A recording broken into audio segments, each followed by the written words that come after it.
Hello, everybody. Today we're going to be looking at the ideologies of Nathuram Godse and Mohandas Gandhi. A new movie is coming out called Gandhi Godse Ek Yud. It is about a hypothetical scenario where Gandhi survives Godse's assassination attempt and he meets him in jail and they discuss with each other uh, their ideologies, their views, their policies. The movie hasn't come out yet, and but it's inspired me to make a video about the two men to compare their ideologies, their beliefs, and policies, but mainly their ideologies, which is what I'm going to compare. I'm going to see where they are similar and where they differ from each other. So, Gandhi, I will not be calling Gandhi Mahatma. I'll be calling him either just as Gandhi or Mohandas Gandhi. I don't uh, like the term Mahatma. He was assassinated on the 30th of January 1948 at the age of 78 in the compound of Birla House, now Gandhi Smriti, a large mansion in central New Delhi. Godse considered Gandhi to have been too accommodating to Pakistan during the partition of India of the previous year. His full name was Nathuram Vinayak Godse, a Chitpavan Brahmin from Pune, Maharashtra, a Hindu nationalist, and a member of the RSS. So, how the assassination took place was that uh, after 5 p.m., according to witnesses, he went to have a prayer meeting.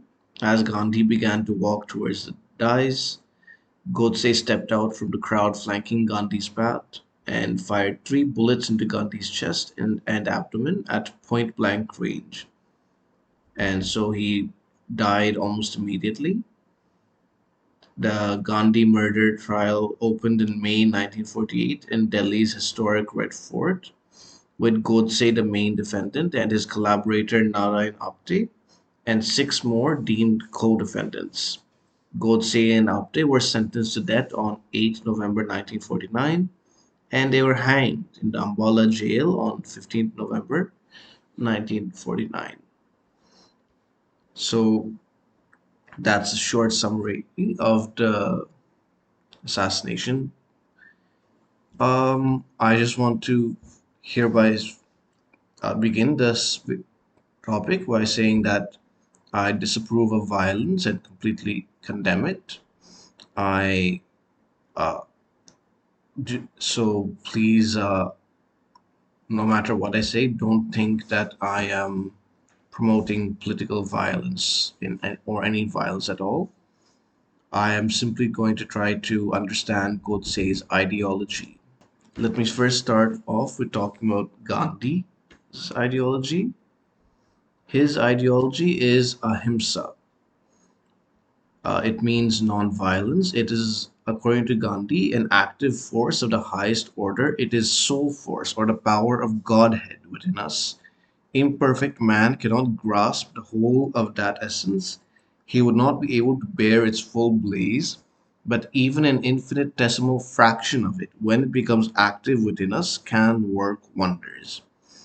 Now, if Gandhi translated so ahimsa literally translated means to be without harm, to be utterly harmless, not only to oneself and others but to all living beings. The concept of ahimsa extends to all living beings and therefore protection of environment, natural habitats, and vegetarianism are its natural derivatives. The basic elements of Gandhi's philosophy were rooted in the Indian religions of Jainism and Buddhism. The Akaranga Sutra, a Jain text, describes a fundamental need for nonviolence. All beings are fond of life, they like pleasure and hate pain, shun destruction and like to live, they long to live. To all, life is dear. This shows that for Jains, non-violence is not only applicable towards humans but also to animals and all forms of life. So, this is what Gandhi wanted. He wanted India to have a non-violent movement against the British colonialists in order to liberate the country. Um, Here he talks about how God, this is his final statement in court. Activities for public awakening were phenomenal in their intensity and were reinforced by the slogans of truth and nonviolence, which he ostentatiously paraded before the country. Godse says that he could never conceive that an armed resistance to the aggressor is unjust. Ram killed Ravan in a tumultuous fight. Krishna killed Kansa to end his wickedness. In condemning Shivaji, Rana Pratap, and Guru Govind as misguided patriots, Gandhiji has merely exposed his self conceit. Gandhiji was paradoxically a violent pacifist who brought untold calamities on the country in the name of truth and non-violence, while Rana Pratap, Shivaji, and the Guru will remain enshrined in the hearts of their countrymen forever. So Godse preferred a violent revolution against the British. He did not approve of the non-violent methods of Gandhi. And the other main difference between Godse and Gandhi was about uh, the role of religion in India. Gandhi wanted to have Hindu Muslim unity because he thought it was possible for Hindus and Muslims to live together in a free India, and so wanted to uh, be welcoming to Muslims so that their insecurities of being a minority in free India would not be uh, aggravated. And Godse thought that this was appeasement. Here he says that by 1919, Gandhiji had become desperate in his endeavors to get the Muslims to trust him. He backed the Khilafat movement, which was a movement to support the uh, position of the Caliph in the Ottoman Empire, which the British had removed from power. And Muslims in India were supporting it, and Gandhi thought that if the Congress had supported the Khilafat movement, Muslims would support them.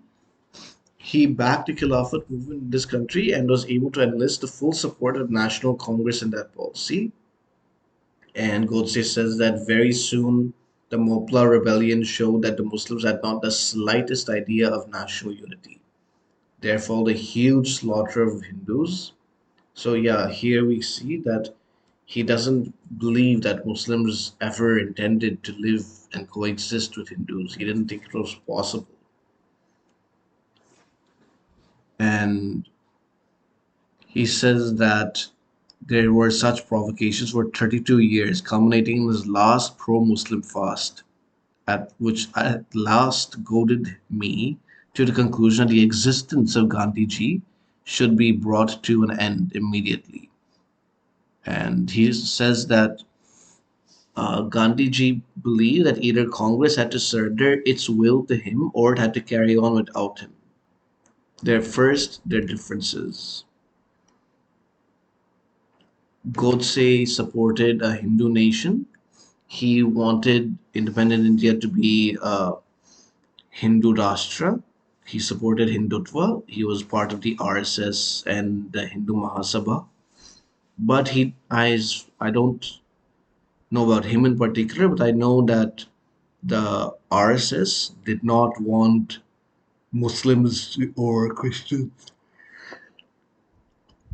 to be removed from the country.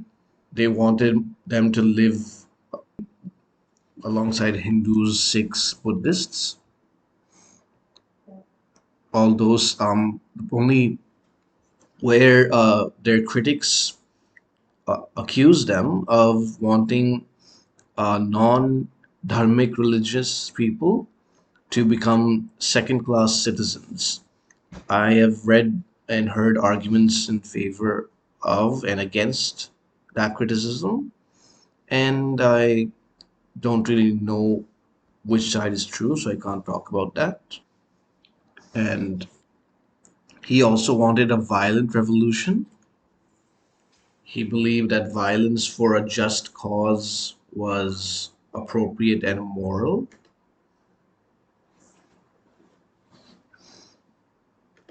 Gandhi wanted a secular nation. He did not want India to be a Hindu nation or any religious nation identity. He wanted the government to be uh, tolerant to all faiths and for equal citizenship for all people in India, no matter their religion. He also supported a peaceful movement against the British.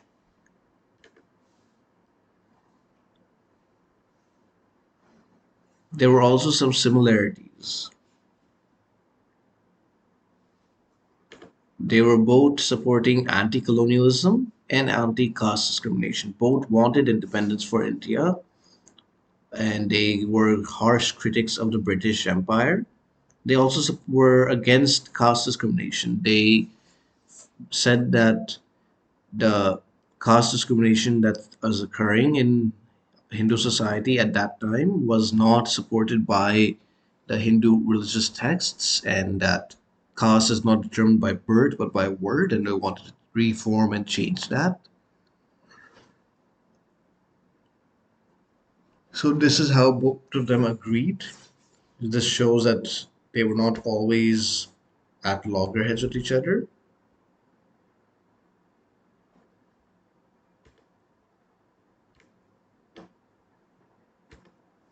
So, what can we make of these two men?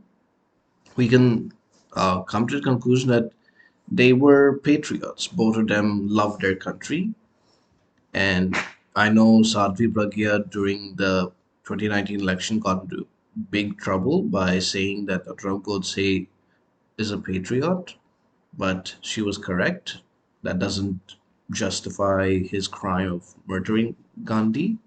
He just, even though he was a patriot, but it's just a fact. He was a patriot. And uh, so I don't really know what to really make of them. It's not that. I can't side with one of them against the other. They both had good points, as has been said previously in previous videos, which I'll share a link to one on this screen. I support Hindutva. I think India should be a dharmic nation, a nation that supports and protects the dharmic religions. And I also want people who follow non-dharmic religions to have an equal status in the country. But I don't think that the government should uh, support and promote these religions. They should support Indian native religions. I think, and so in that way, I agree with Godse and not with Gandhi. And as far as violence and non-violence, I do think that, uh, first of all, violence is a harm done to somebody, and it's wrong to harm somebody because you're causing pain and suffering for them. So I think that as much as it can be avoided, even if you are the victim, you should try to not be violent, and especially you should never be the aggressor. I don't. I mean, sometimes you should be, but I understand, but you should really like avoid being the aggressor, and even if you're the victim you should try to reconcile with the aggressor. Non-violence was not cowardice. He did not want people to run from people who were attacking them. He wanted them to stay and take the beatings, but not surrender, not give in to the aggressor. This is where I disagree with him. Like I was saying, that uh, you should try to reconcile with the aggressor, but I think that if their aggressor is not at all interested in respecting or tolerating you and is continually being violent, then I think you have the right to be violent in self defense. I think it's morally correct to defend yourself violently if necessary. And as far as the Indian independence movement itself, I think that how it went was okay. It was uh, mainly a non-violent movement, and that worked. It allowed the masses who were not trained in firearms to participate in the movement, to disobey the government, to protest and challenge them. And uh, along with that, Gandhi was also, by being non-violent, he prevented the movement from becoming chaotic and erratic. Because if it was violent, then troublemakers, fanatics, and also criminals and gangsters could have got involved. And but I do agree with Godse that violence is sometimes necessary. That and I don't think that Gandhi should have pushed Subhash Chandra Bose out of the Congress presidency just because he wanted a violent solution. I think that hurt the movement united. So as you can see, I have my agreements and disagreements with both of them, and I ultimately think that we as a country need to read up more about them and other significant figures during this time period, the 20s to the 40s, which was the end and the climax of the independence movement for all of them. Godse included, Gandhi, Bose, Nehru, Patel, who wanted and fought for independence. And I'm thankful to live in an independent and free country. And I hope that we always will be independent. I just want to end this video by wishing everybody in Tamil Nadu a happy Pongal. I hope you liked that video. If you want to see other videos about Indian nationalism, click here. If you want to see my previous video, click here. If you want to see the sources I use for this video, click the links in the description below. Thank you for watching. Vande Mataram.